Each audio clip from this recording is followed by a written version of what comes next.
Helm ini kegunaan helm banyak-banyak mak-mak kita kalau pakai helm bagaimana? Syederalun puluhan murid SDIT Al-Fatih Desa Pantai Gajah Pesangan Biren pada Selasa 11 Oktober 2022 mengunjungi kantor Satuan Pelayanan Administrasi atau Satpas Sim Samsat Biren di kawasan Cotgapu Biren. Kedatangan murid SD didampingi guru mereka bertujuan untuk pengenalan peraturan berlalu lintas serta melihat proses pembuatan SIM. Para murid SD diterima jajaran Satlantas Polres Biren. Mereka dengan ceria bertanya tentang cara membuat SIM dan lainnya. Anggota Satlantas menjelaskan satu persatu dalam bahasa Indonesia bercampur bahasa Aceh sehingga para murid dan guru tertawa gembira.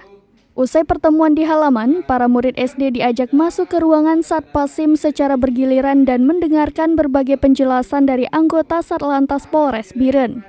Kepala SDIT Al-Fatih Desa Pantai Gajah Pesangan, Fauziah melalui Cut Ilana Bila SPD mengatakan, sebanyak 77 murid kelas 4 dibawa ke Satpas SIM sebagai edukasi tentang hak dan kewajiban dan merupakan salah satu pelajaran di sekolah.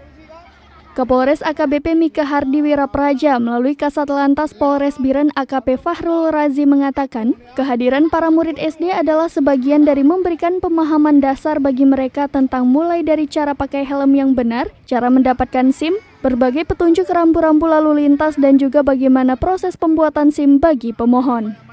Dari Biren, Yusmandin Idris, Serambi On TV.